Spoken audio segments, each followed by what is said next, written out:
तुझ्या घरात पण आईची आणि बायकोची भांडणं होतात का रे? अरे कोणाचं नाही होत. अरे नाही भाई, बऱ्याच जणांच्या घरात नाही होत भांडणं.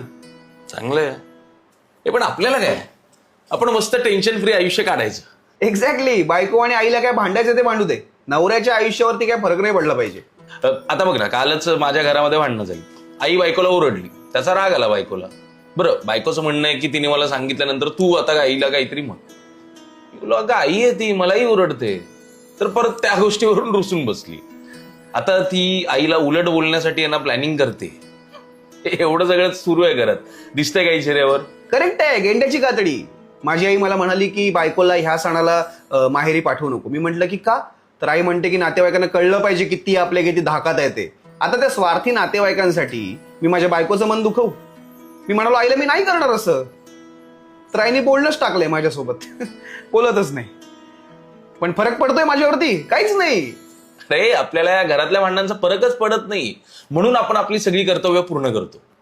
बायकोच्या अपेक्षांपासून आईच्या गोळ्या औषधांपर्यंत सगळं एकदम परफेक्ट. घराच्या लाईट बिल किराणापासून ते त्यांना बाहेर फिरायला घेऊन जाण्यापर्यंत सगळ्या गोष्टी एकदम कडक. एवढं सगळं करून पण आई आणि बायकोच्या भांडणाचा मला त्रास होतोय हे चेहऱ्यावर दिसतंय? अजिबात नाही. माझ्या दिसतंय. छे.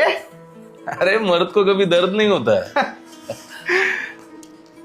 पण आईने आपल्यासोबत बोलणं टाकलं की जरा त्रास होतो.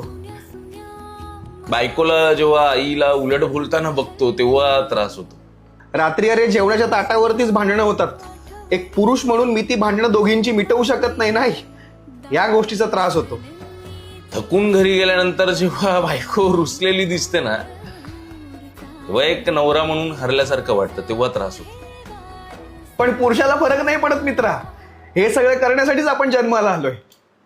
जोवर विचार करून करून डोक्याच्या नसा फाटत नाहीत ना, तोवर करत राहायचं आपण आपल्या कुटुंबासाठी. आई आणि बायको आपल्याच आहेत रे. जोवर जीव आहे तोवर आपण त्यांच्यासाठी झटत राहू. पण चेहऱ्यावर दिसतंय अजिबात नाही. आपल्याला फरक पडत नाही. आपल्याला फरक पडत नाही. Happy married life.